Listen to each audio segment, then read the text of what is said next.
What's going on, you bunch of heathens? Today we are checking out the new Fat Files video. Child Casino and Fight Club. Sounds really good. Make sure you guys check out the original. Let's jump in. This is easily going to be the most unhinged video on this channel, and that's saying a lot. God, it's always unhinged after unhinged. Okay, here's the deal. Normally when I talk about a business on this channel, it's because this business is thriving and they have an incredible business model and they're a genius and they're doing something incredible or they're doing something shady. This is not that. Chuck E. Cheese is quite literally the living embodiment of an entrepreneur's fever dream where he went off into the business world, made so much money that he could then just cash out, retire. He had enough money forever, but he had so much left over on top of that that he could just start doing dumb shit with it. And that's how Chuck E. Cheese actually came to be. insane. And we're gonna talk about it right after word from our sponsor. Delete me. Yeah, another delete me ad. My suppressed shotgun. I put a knife on it. For what?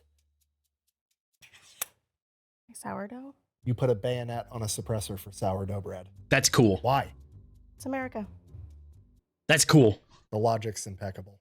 All right, here's the deal. I don't care. That's Simple, cool. Straightforward business model. You give them money, they turn around and make sure the data brokers on the internet aren't selling your personal information. What does that even mean? Okay, here's the entire internet and every free service on the planet inside of a nutshell. Okay, there's a saying, if you're not paying for the product, you are the product. What that means is pretty much anything on the internet that you use, that's a service, whether that be Google, Facebook, Instagram, Snapchat, all of it. Okay, it's all an app. So one of two things is happening. They're either going to feed you ads, and that's how that company makes money since their service is free, or they're going to collect your personal information, then turn around and sell it to data brokers on the internet, and then they're going to turn around and sell it to whoever buys it, and next thing you know, you're getting 17,000 robocalls every single day. And that's where Delete Me comes in. They will look through all the major data brokers and find the ones that are selling your personal information and submit opt-out requests on your behalf, and then they are legally obligated to comply. And then they'll continue to monitor these data brokers, and if they get your information again, Delete Me will submit an opt-out request again. Basically, you're paying Delete Me to get rid of all the downsides of all of the free stuff on the internet, which I think is absolutely worth it. If you want to check them out, I'll have a link and a discount code down below. Let's get back to the video. All right, our story begins in 1977 when Chuck E. Cheese is founded by Alan Bushnell. Who's Alan Bushnell? Yeah, good question. The guy that Wait, what'd I say? Founded by Alan Bushnell. Who's Alan Bushnell? The editor, Alan Bushnell. Oh, Nolan. Okay.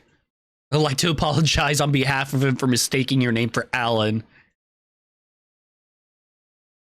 My kids love you. Your establishment would humbly accept any free ticket / points. That's amazing. The guy that founded Atari, basically the Wait, godfather really? of video games, okay? If you're not picking up what I'm... I didn't know that. I didn't know that the dude who founded Atari is the same dude who founded Chuck E. Cheese.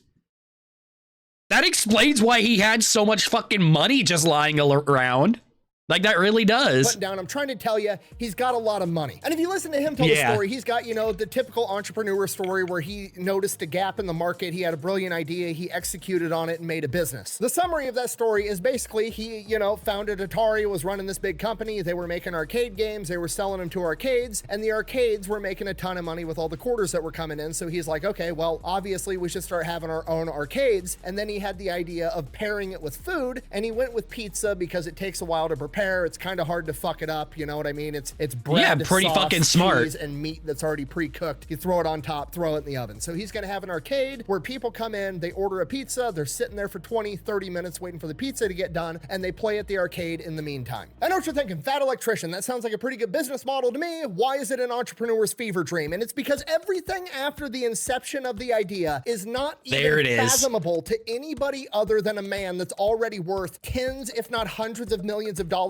and does not give a single fuck about anything. So they start opening up this first Chuck E. Cheese, and it's still owned by Atari at this point. And Alan Bushnell, I'm assuming, is like, you know what, fuck it, I want dancing robots. And they're like, okay, we'll get dancing robots. Make it a coyote. So they order a dancing robot coyote. They're gonna call it Coyote's Pizza. It's gonna be great. But apparently there was a mess up at the robot coyote manufacturing plant, and they sent a giant rat instead. Again, Alan Bushnell was zero fucks to give. It's like, yeah, it's fine. We'll call it Rick Rat's Pizza instead. The rat will be the man. What'd he say? Was zero. Oh, behind me it says, I think he forgot his name is Nolan. It's like, yeah, it's fine. We'll call it Rick Rat's Pizza instead. The rat will be the mascot. But then, you know, somebody in the boardroom at Atari is like, sir, I don't know if having the word rat and pizza in the same sentence. Like when people think of food, they don't want to think about rats. Maybe that's a bad idea. And he's like, okay, fine. We'll call it Chuck E. Cheese. What's the E stand for? Entertainment. That's the rat's name. Charles Entertainment Cheese. Okay, damn I know right. he's still a rat, but that's better. I guess we'll run with it. Oh, and one more thing. Give him a cigar and a Jersey accent, and I want him to roast people 24/7. Okay. I mean, who's he gonna roast? The other robots. We're doing more than just one dancing robot? Yeah, we're gonna have Pasquale. I didn't know Chucky did that. I didn't know he used to fucking talk shit. It's going to be the pizza chef. We're going to have a hound dog that's got Confederate flags on the side of it. And then the lead singer is going to be a female hippo with giant tits that bounce up and down when she hits her high notes. Sir, aren't you worried that sexualizing a hippo? The fuck is going on? This really is a fucking fever dream, huh? This is fucking insane. Hippo could send. Oh, what happened? Lost audio on my end. Oh. My headphones came unplugged. The wrong message. You know what? The ladies need something too. I want you to mash Cookie Monster and Grimace together in one character. He's from the planet Purple and his name is Mr. Munch. That'll send a message. So, okay, hey, so this is an adult establishment that you're trying to make here. What the fuck?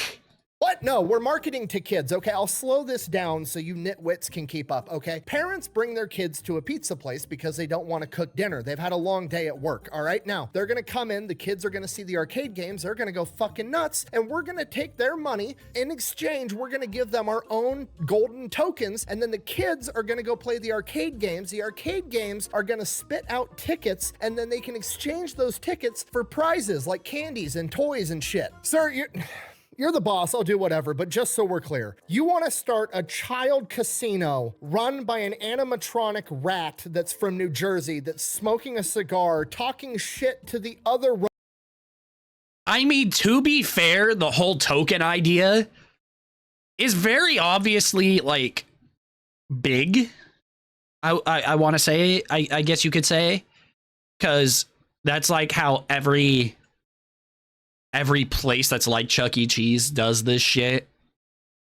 You can't just put your own money in. You have to go get to them to spend money to get tokens. Like, yeah, I mean, it works. Robots that are a hippopotamus with giant tits that bounce up and down, a Confederate hound dog, a pizza chef, and an alien from the planet Purple that you've named Mr. Munch. Yes. I mean, okay, you're the boss. Let's do it. Whatever, it Perfect. works. Step one, apply for the liquor license. We're Yo, gonna what? sell booze at the Child Rat Casino. Fucking right we are. And that's pretty much the story of how Chuck E. Cheese came to be, and you're never gonna believe this. It was outrageously successful right out of the gate. Why wouldn't it be? It's perfect. It's perfect in That's every way. insane. It's fucking beautiful, okay? Looking back at Chuck E. Cheese, I only have childhood memories, but like as a kid. You know, I've never actually been to a Chuck E. Cheese. For like my birthday, another person's birthday. I've never been to a Chuck E. Cheese. Closest I ever got was Leo's Place. That was Chuck E. Cheese adjacent. I'm not even sure if Leo's Place was like a chain or anything like that. It was in Idaho Falls back when I used to live near there. But you had, it was like a jungle gym type thing that was like fairly tall. It was like 2 stories tall, if not 3. But it was kind of like a McDonald's play place-esque thing. But it was like a jungle gym, but indoor. It was cool. That was really cool. And then you had all the game section. And you could order pizza and whatnot. The closest I've ever gotten to a Chuck E. Cheese. It was a lot of fun. As an adult, I'm pissed off that Chuck E. Cheese has changed and they got rid of all the animatronic robots and rebranded it and made it family friendly, even though it was family friendly the entire time. Chuck E. Cheese used to be awesome. Because looking back, my dad sounds had like made. it. There was a restaurant in town where my dad could take me as a child with my 2 sisters and, you know, give mom some time off at the house to relax. And he's being a good dad by taking I didn't the kids know. off her hands. And we go to Chuck E. Cheese. He hands me a $20 bill. I didn't know that he had 2 sisters. That's interesting. so I can go buy poker chips at a rat casino and fuck off for 2 hours while he sits there eating pizza, drinking a pitcher of beer with his buddies, and watching animatronic hippo tits bounce up and down. And he's a good dad for it? Yes, he is. Meanwhile, Damn, your dad really had it made. It's a struggle to find a McDonald's that's got a fucking McPlay place, and even if I go there, I can't get shit-faced with my buddies. This is bullshit, and I'm jealous. Sorry, I need to make this slightly educational. So that started in 1977. It was outrageously successful right out of the gate, and pretty much immediately they had this business guy come to him, and he wanted to have 200 franchises all across America because, obviously, it's the best business model ever. I mean, the pizza doesn't even have to be good. It's drunk dads and a bunch of kids that are overstimulated from playing in an arcade, the two demographics of people that'll eat literally fucking anything. I was about to say, yeah, people don't care. Guy signed up to have 200 franchises. He basically tried to back out of it and was like, you know what, counteroffer, I'm just gonna steal your entire business model of dancing robots and a pizza place that sells beer with an arcade, and I'm gonna open my own thing. I'm gonna call it Showbiz. So that's what he did. A huge legal battle ensued. Chuck E. Cheese ended up suing the guy, and he had to give like royalties back to Chuck E. Cheese. So now they've got a direct competitor, but things are still going okay. But then in 1983, the arcade market crashes because at-home games come out and people don't need to go to an including arcade the Atari. And arcade sales drop 97% in a single year. A year later, damn, that fucking much? I didn't know it was that much. 97%. And for some reason or another, Showtime actually ended up performing better than Chuck E. Cheese did and ends up buying out Chuck E. Cheese. So now Showbiz owns Chuck E. Cheese. Around the same time, the Showbiz animatronic guy the dude that made all the music and all the bullshit for their robots wasn't going to re-up his lease, and he owned the music. So they were stuck in the situation where they had just bought out Chuck E. Cheese, but now they don't have the rights to use any of the music for any of their animatronics. So Showtime is just like, fuck it, we're just going to rebrand everything to Chuck E. Cheese, and the rat stays. I'm not going nowhere. I'm not going nowhere. And that pretty much brings us to the Chuck E. Cheese that most of us remember. And historically speaking, things went okay. There were some downsides because, you know, what could possibly go wrong if you're serving parents alcohol while their kids are gambling in a rat casino? Okay, if you're not picking up what I'm putting down, I'll explain it to you this way. The most likely place you are to get in a fist fight is at a bar with people consuming alcohol. The only way to make that 1,000 times worse is to encourage people to bring their kids to the bar so that when the kids get in a fight, the parents who are hardwired to defend and side with their children, no matter what, rush to resolve the issue between the children while they're drunk. The other parents come in, also drunk. They both side with their own kids. And then mom and dad get in a fight with the other mom and dad. That's amazing. Waffle House is bad. Chuck E. Cheese has them beat. I guarantee it. You can literally look up on YouTube, Chuck E. Cheese fight. There is a playlist with 96 videos. No way. That's just the ones we caught on camera. Literally parents holding cameras, watching other parents fight with kids running around while the parents are yelling World Star. Nice, very nice. A single Chuck E. Cheese in Milwaukee in 2015 had to call the police 147 times every other day. Obviously, this leads to I think that one, I actually saw the news headline, I think, for that one. When I think originally I saw that. A ton of Chuck E. Cheeses all over the country losing their liquor licenses, and that impacts profit margins, so that's not good. Oh, and then I think Chuck E. Cheese might have accidentally created furries. Bro, what are you talking about, man? Because, you know, who could have predicted that showing young adolescent children a giant animatronic hippo bouncing her tits up and down could have led to some weird sexual fetishes? Look at us. Look at us. Who would have thought? Not me. The kids. Yeah, the fuck you mean? Fuck you mean, buddy? Lola could get it. Fuck, I was about to say something else. Oh, weirdly, well, not necessarily weird. Apparently, Tony the Tiger from Frosted Flakes was a lot of people's furry awakening. Yeah. Grow up seeing that, they want to work at Chuck E. Cheese when they're in their teenage years, then they get to be the... Oh, one he also missed, that's an old old movie. I almost said Zootopia. No. Robin Hood. Robin Hood was another one for a lot of people. Maid Marian, Robin in general. Mascot, and then things just spiral from there. And that's not just me hypothesizing. The fucking founder, Alan Bushnell, literally said it. Sorry, Nolan. Imagine the weird things that people do from inside of a Chuck E. Cheese costume.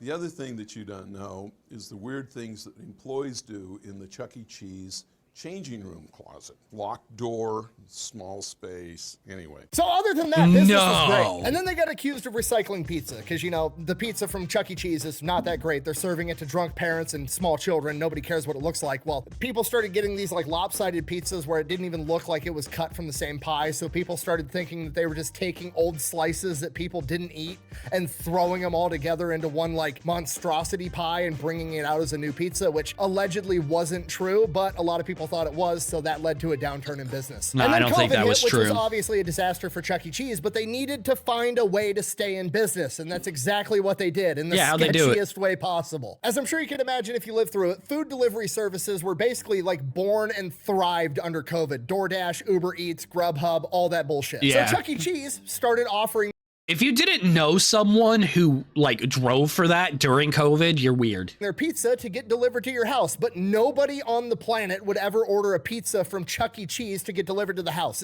It breaks the entire business model. It's not good pizza. Nobody wants that shit. So they're like, okay, what's the problem? Everybody knows our pizza sucks. We're just gonna come up with a different name. We're gonna have all these Ghost food Kitchen. delivery Did they services Ghost Kitchen list it? our restaurant as Pasquale's Pizza. You know, the animatronic pizza chef. It's Yeah, they fucking ghost kitchened it. I remember hearing about this. Pasquale's Pizza. So people started. I don't ordering remember from who talked about Pasquale's it, but Pizza. yeah. Sounds Italian, probably local. Want to support local business? It's probably going to be great pizza. And then they were getting Chuck E. Cheese pizza delivered to their fucking house. Guess who just ordered from your favorite pizza place, Alfredo? Wait, Alfredo's Pizza Cafe? Or Pizza by Alfredo? Same thing. No. No, it's very I don't different. understand when you all talk at the same time. Is that unethical? Yes. Is that exactly the type of business move I would expect from Charles E. Cheese, the cigarette-smoking rat with a New Jersey accent that runs the local child casino? Yes. Absolutely. That's So they got exactly busted what I for would that. assume. Since then, post-COVID, they've Oh, rebranded. They've that got video. a horrible new logo like every other company. It's minimalist. It looks like it's off word clip art. They've also Yeah, taken I out all hate the it. animatronics because apparently the kids don't like animatronics anymore, okay? They've ruined I blame Five Nights at Freddy's for that. Five Nights at Freddy's fucking ruined the animatronic business. Chuck E. Cheese, okay? Every Chuck E. Cheese should have been turned into a national park and bought by the US government and preserved for mankind. Okay, I'm pissed. I don't give a shit if the kids don't like animatronics. Fuck them kids. Chuck E. Cheese was for me, the adult, okay? I got cheated out of it in my adulthood. Had it in my childhood, Fuck them kids. I want it in my adulthood too. Oh, fat electrician just wants to get in a fist fight at Chuck E. Cheese. Yes, absolutely. Yes, of course I fucking do. Okay, nothing would make me happier than knowing on my deathbed that I'm gonna pass away soon and my sons are gonna be at my funeral after putting me in the ground, drinking a beer together, reminiscing on all the memories they had with me, and one of them is gonna look at the other and go, you remember that time Dad got in a fight at Chuck E. Cheese when so-and-so tried to steal your tickets? Fuck yeah, I do. That would be That's awesome. a great core bonding. memory That is a everybody core should have. memory. Okay, that's it. There's no point to this video. There's nothing to be learned. It's not a brilliant business model. It's just, I wanted Chuck E. Cheese to exist. I was mad that it didn't. I looked into it and realized that it was fucking crazy that it ever existed. It's literally a fever dream by some dude that had fuck you money and made a childhood rat casino, literally adolescent Las Vegas, where the parents could get drunk and get in fistfights, okay? Unpopular opinion, I think Chuck E. Cheese needs to quit trying to be a family-friendly establishment. They need to start reopening Chuck E. Cheese's with all the animatronic robots. Honestly, they probably should because Chuck E. Cheese, if I'm not mistaken, isn't doing very well. A bunch of their locations keep getting closed. Obviously, your family-friendly shtick isn't working. So you should probably try swapping over to like a more adult demographic. Complete throwback to the 80s and 90s, and they need to open them up in states that have mutual combat laws, okay? Mutual combat laws are incredible. It's literally if you bump into a guy at the bar and say, hey, do you want to take this outside? And you guys go outside and beat the hell out of each other, nobody has any legal repercussions because you were both consenting to that fight. Open up Chuck E. Cheese's in all of these states that have mutual combat laws and install an MMA ring in it as well, okay? You Yeah, have exactly. Fight Night at adolescent Las That's literally what I was thinking. I was thinking, what if we just set up a ring so that way if you need to fight, hey, there's a ring over here. Vegas every day of the week. It'd be incredible. Could you imagine being a kid and your dad is the local Chuck E. Cheese heavyweight champion? It'd be fucking awesome. That would be awesome. God, I hate the new mascot. I gotta go. Thank you for watching. Best way to support the channel is go buy some merch over at thefatelectrician.com. Quack bang out. The more history I study, the more I come to realize that the 1990s were the peak of human civilization. We will never be that great. Never again.